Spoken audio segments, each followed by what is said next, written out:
This is VOA Africa.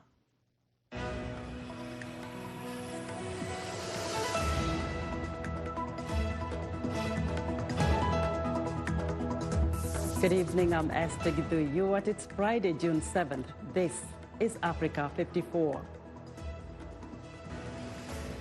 Ethiopian Prime Minister Abiy Ahmed holds mediation talks in Sudan in an effort to end the nation's political crisis. The World Health Organization believes 25% of Ebola infections are being missed or found too late in the Democratic Republic of Congo. And Harlem fondly remembers the Queen of Swing.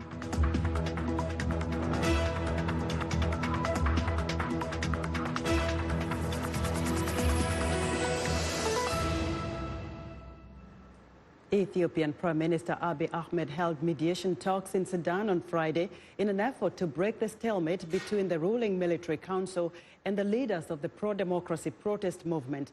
His diplomacy meetings came just days after a military crackdown left more than 100 people dead and 500 wounded in clashes. Abiy met with Sudanese generals in Khartoum first before meeting separately with the leaders of the Forces for the Declaration of Freedom and Change, a coalition of political groups that represent demonstrators who drove longtime autocrat Omar al-Bashir from power in April. Talks between protesters and the military were abruptly stopped Monday after security forces dispersed by force the protest movement's main sit-in. Malawi opposition supporters angry about the re-election of President Peter Mutharika have clashed with police who used tear gas to break up the election protests. Two opposition leaders this week launched a legal challenge against the election results, claiming the vote was rigged. Mutharika on state television Thursday warned that police and the military would put a stop to the ongoing demonstrations. Lamek Masina reports from Lilongwe.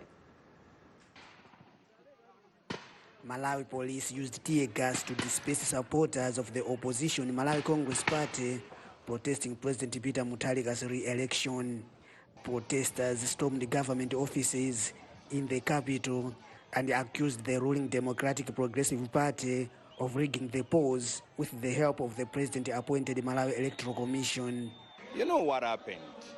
MEC, instead of being a neutral referee in these elections, it was MEC that was in the forefront of rigging these elections. Malawi's Electoral Commission denies any vote rigging.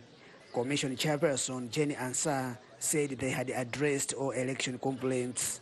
The Commission has thoroughly reviewed all the complaints that were lodged for the presidential election, and we declare the presidential elections to be free and fair, and these results are the true reflection of the will of the people of Malawi. The MEC declared Mutharika won the re-election with 39% of the vote, while opposition Malawi Congress Party leader Lazarus Chakwera was a close second with 35%. Vice President Saulos Chilima's opposition United Transformation Movement Party came third with 20%. Chakwera and Chilima are challenging the results in court, alleging ballot stuffing and the use of Tipex correction fluid to change votes. I've never known in my life anywhere where a contest which is decided by a number of votes, then you have used Tipex. You have used the strange eraser. You have a problem because, again, the use of eraser was occasioned by the fact that possibly those figures were not able to balance using the computer system. Malawi's Constitutional Court has not yet announced a date for hearing the case. Speaking on a state-run TV Thursday, President Mutharika warned protesters to wait patiently for the court verdict and added that police and soldiers will move to stop anyone causing violence and disorder. But opposition supporters have vowed to continue protests until Malawi's election results are withdrawn and a new vote held, raising the prospect of further clashes. Lamek Masina for VOA News, Lilongwe. The Ebola outbreak in the Democratic Republic of Congo continues to be a thorn in the side of medical professions operating inside the Central African nation. So far, there has been over 2,000 cases of the deadly disease, including over 1,300 deaths since last August. Only 75% of Ebola infections are being detected, according to the World Health Organization. Sam Holder reports. A quarter of Ebola infections in the epicenter of the second worst ever outbreak are going undetected or are found too late, according to the World Health Organization. Over 2,000 cases have been recorded in eastern Congo, with more than 1,300 people dying. But the real total may be worse. The $1 billion question is, how big is that number? We believe at this point, and let me be very cautious here. We believe that we're probably detecting in excess of 75% of cases. We may be missing up to a quarter of cases. The epidemic is not under control and is spreading fast in the rural area of Mabalako. The number of weekly infections has dropped to 88, compared to 126 in April, but a significant amount of the population, around 10%, are refusing vaccines. When someone dies in the community, it's a disaster. It's a disaster for the community, but it's a disaster for the response, because that person has been in the community potentially infecting others. So we must get earlier detection of cases. We must have more exhaustive identification of contacts. We need to convince all of those contacts to accept vaccination. The response has also been hampered by armed conflict in the region. Aid workers have been attacked in the past, and this week 13 civilians were killed in an attack by a group believed to be linked to Islamic State. That was Sam Holder of Reuters reporting. In West Africa, Liberians demonstrated on the streets of Monrovia on Friday to protest inflation and corruption. President George Weah is being challenged over the same issues on which he campaigned in his historic ascent to the presidency only 18 months ago. The protest coalition, calling itself the Council of Patriots, comprises politicians, professionals, students, and ordinary members of the public. Some of the demonstrators say they will remain in the streets until their demands are addressed. Current managers of the Central Bank of Liberia have been under suspicion for their handling of the currency. Last October, rumors swirled that newly printed Liberian dollars worth $102 million intended for the central bank reserves had disappeared shortly after arrival from abroad. However, an independent probe revealed that no money was missing. U.S. President Donald Trump and French President Emmanuel Macron attended a ceremony Thursday at the American Military Cemetery in Normandy to mark the 75th anniversary of D-Day, and then held a bilateral meeting. Some 2,500 U.S. troops were killed on June 6, 1944, all the first of the Allied invasion to liberate Nazi-occupied France. Henry Ridgeau reports from France. Dawn on Omaha Beach. Among the crowd, American D-Day veterans who stormed these beaches 75 years ago and witnessed thousands of their comrades fall in battle. Many are buried at the U.S. military cemetery above the beach. U.S. President Donald Trump and French President Emmanuel Macron arrived here to sunlit skies. In the front row, the veterans were given repeated ovations. The French president spoke first. We know what we owe to you veterans, our freedom. On behalf of my nation, I just want to say thank you.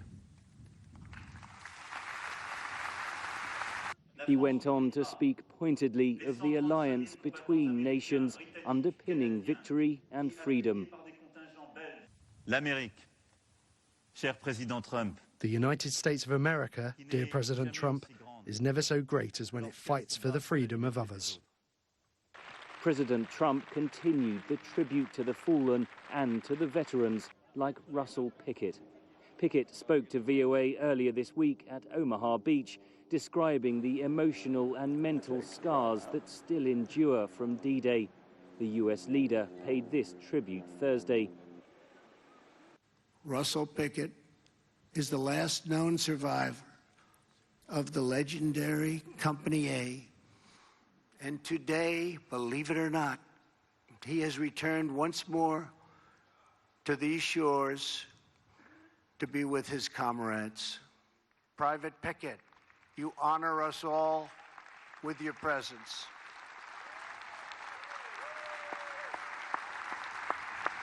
President Trump also spoke of the shared sacrifice.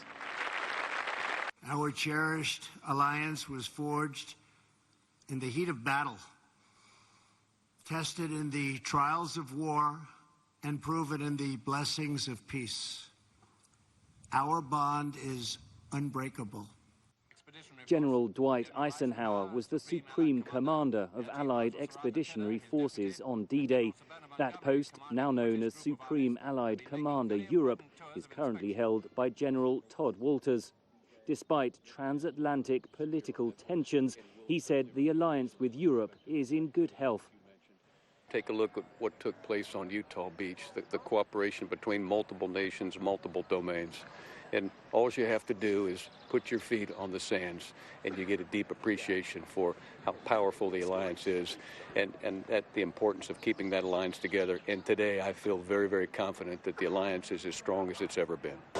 European leaders have repeatedly praised America's sacrifice, hoping to underline to President Trump the importance of the transatlantic bond.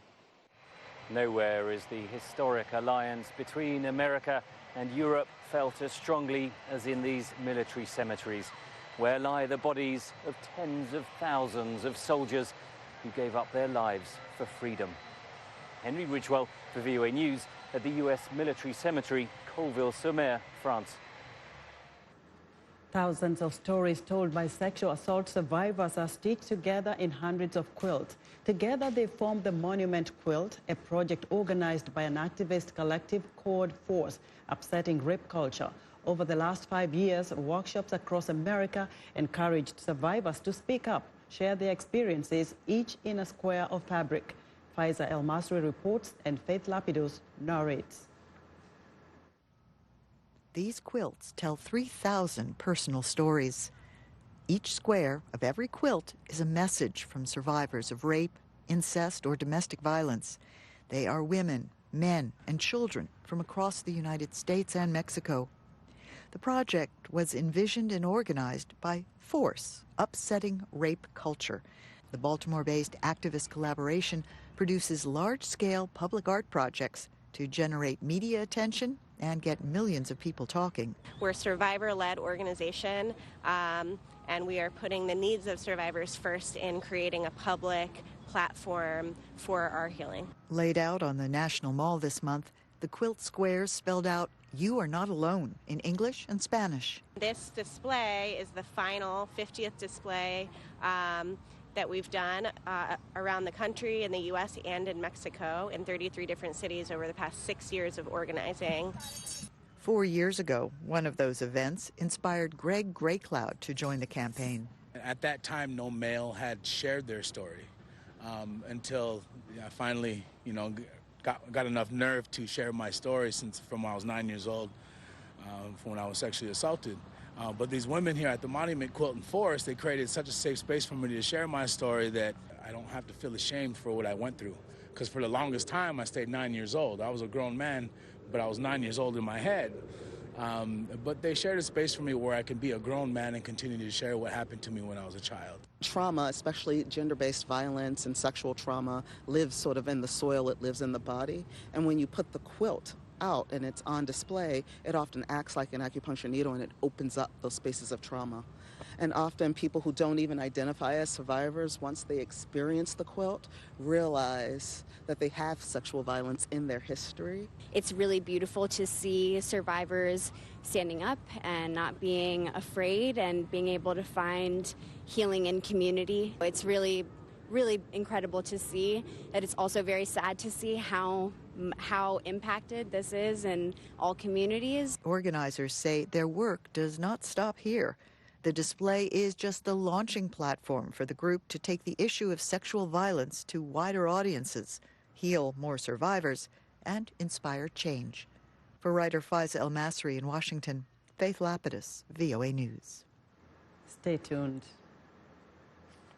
I am Sheikha Sali, host and senior editor of VOA's international call-in talk show, Straight Talk Africa. Today we'll examine the tobacco industry. We pretty much touch on anything that you can think of. Politics, health issues, human rights issues, you name it, we talk about it. The issues that we discuss are pertinent to most people on the African continent.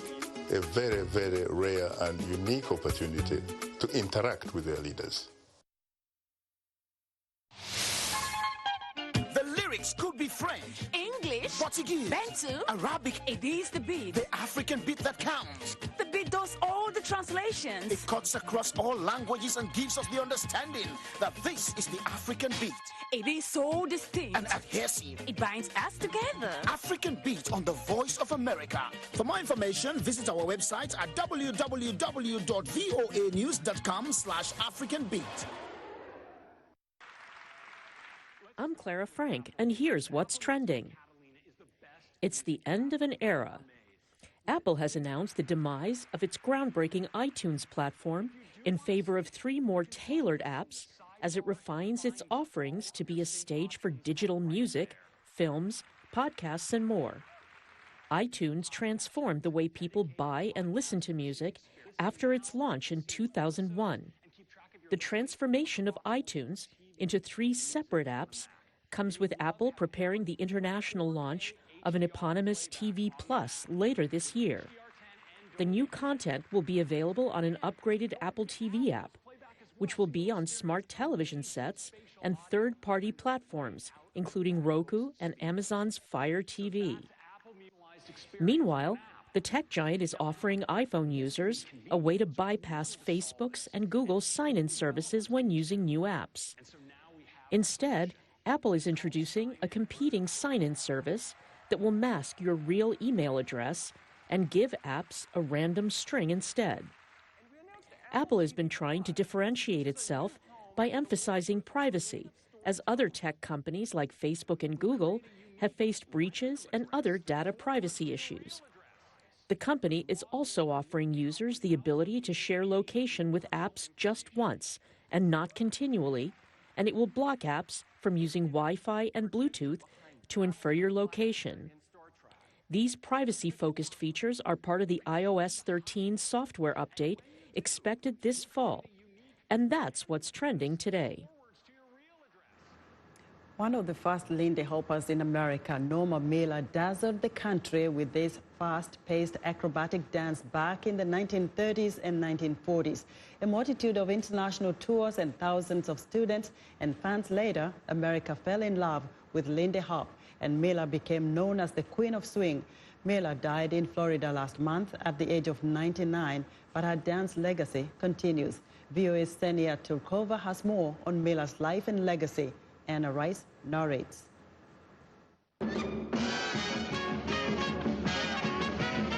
Norma Miller shined with her Lindy Hop moves, as seen here in the 1941 movie Hell's a Poppin'. The swing dance was born in New York City's Harlem neighborhood, and so was Miller. She dazzled audiences during international tours in the 1930s and 40s. The dance style fused jazz, tap, breakaway, the Charleston, blending African and European dance moves with improvisation. I don't ever remember not being interested in dancing. I've danced all my life. I don't remember if I ever started dancing. I always did it. Her career spanned decades. Miller worked as a choreographer, feel the beat, get the beat, television actor, comedian, and author. Here she's performing in 2018 at the age of 98. She died in May at 99. Friends, colleagues, and fans gathered at this Harlem church to remember the woman known as the Queen of Swing. Oh my gosh, bigger than life, very real, hysterical but hardworking, very serious about her craft. She loved the music. She loved to make people laugh. So all you can do is celebrate the life here, so we're not sad. As a girl, Miller lived with her mother right across the street of the legendary Savoy Ballroom. She danced for money on street corners and sidewalks, and her talent soon got her a job with the famed swing dance group, Whitey's Lindy Hoppers. Later, she joined efforts against segregation at nightclubs and casinos, where black entertainers drew big crowds at top venues. She was the first black act to play in places like Las Vegas and Miami Beach.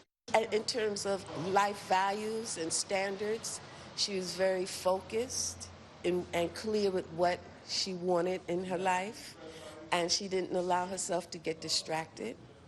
And people of that generation knew how to, I say it as, they did not let the social, political condition of America define their humanity. Norma would say, if you don't have a horse, then ride a cow. She'd figure out a way to do something one way or the other, and she did it with love. She overcame everything with love. I say believe in each other, love one another, because you must replace hate with love. Listen, as you make your bed, so will you lie.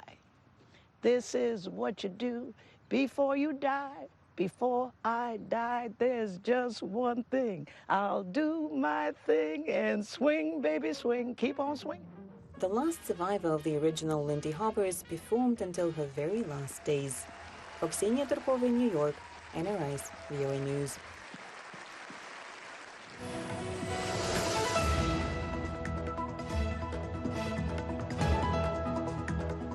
It's Music Makers Friday, and joining us now is Africa 54 Music Makers host Heather Maxwell. Heather, welcome. And I understand you have some very exciting news about African music and history and where to even find that kind of music. Yes, that's true. Hi, Esther. Hello, everyone. Happy Friday.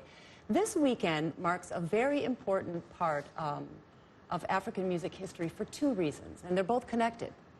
First, the University of Michigan, in partnership with the Voice of America, has launched a website that gives free and open access to 30 years of African historic music, Music Time in Africa radio shows. So as you know, Esther, Music Time in Africa is the Voice of America's longest running English language radio show. And it was founded by the late Leo Sarkeesian. Well, Leo and his wife, Mary, lived and traveled throughout Africa from 1965 to the late 1990s, collecting and recording music for the Voice of America, and specifically for the Music Time in Africa radio program that he created, directed, and hosted along with his hand-picked co-hosts. So Leo used state-of-the-art technology too back then, recording on reel-to-reel, quarter-inch magnetic tape. He recorded all genres and styles of music from remote villages where he'd heard that maybe there was an exceptional guitarist or kora player or a singer, or a music tradition that, say, accompanied a funeral of a paramount chief or an initiation ceremony of some kind. He also recorded famous popular artists of the day in places like national radio studios and big hotels. And he also received gifts of music on reel-to-reel tape from African radio hosts who wanted him to play their country's top artists on his radio show so it could be heard in other parts of Africa and around the world. So all of that is what constituted the content, the music that people heard on Music Time in Africa. Leo had become a living legend after working in Africa and broadcasting for over 40 years. They called him the Music Man. Well, sadly, he passed away last year at the age of 97. And tomorrow, June 8th, 2019, marks 1 year since his death. And this is the second reason why this weekend is a big deal for African music history. So, Esther, you worked with Leo. You remember him, don't you? I remember him very well. I mean, I used to meet him on the corridor. Sometimes he would be working very late. And I asked him, just, you know, I was curious. I asked him, Leo, how old are you? I'm sorry to ask. He said, I'm 82. I said, 82, and you're still here running like you're just 40 or 30 something? He said, yes. I said, what keeps you going? He said he and his wife, Mary, believed in music he said music is oxygen to him, you know. And he said, just love music, listen to music, and that's all you need. And you'll stay young, vibrant, and you'll keep running like a young lady. Oh, I love that. Music was his oxygen. Oxygen, Oh my that's goodness. what he said. Well, let's watch this short clip to remember Leo Sarkeesian and hear a snippet from a 1984 broadcast, and then we'll take a look at the website.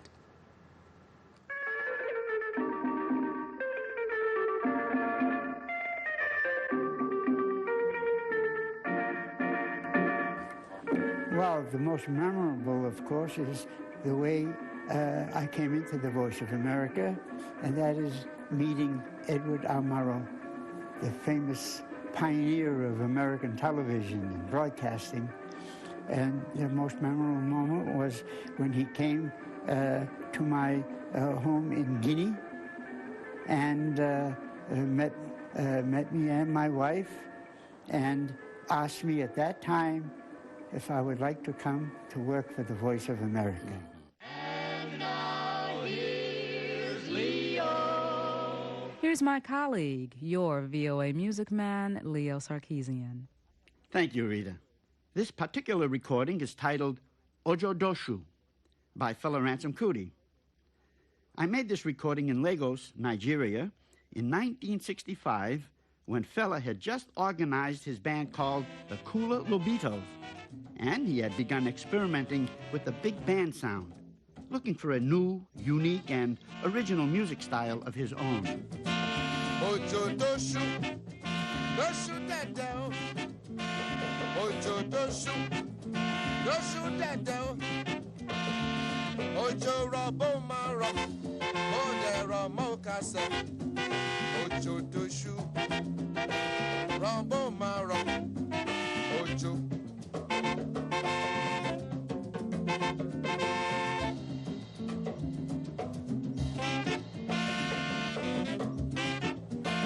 Ojo doshu, doshu biribiri yo.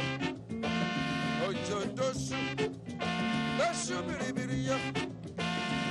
Ojo rabo maro. What a legend. Now, Heather, you know, just like our viewers, I'm waiting to know about the website. Yes. Okay, let's look at the website. Now, if you want to quickly listen to the shows, you just click over here on the Listen tab. And here are all of the shows. There are 670 radio broadcasts from 1966 to 1996. And they're searchable. So as you see over here to the left, you can filter your search by host, by performer, location, and completeness. Most shows have both the broadcast and the script, but others have only music or only script. So we are just so excited, Esther and everyone, because now all of you will have access to your own music history. I can't wait to go do my own search and find out what my parents liked to listen those many years ago. Heather, it looks like we got to say goodbye right now. Thank you so much for joining us today. That's our show from all of us here. Good night.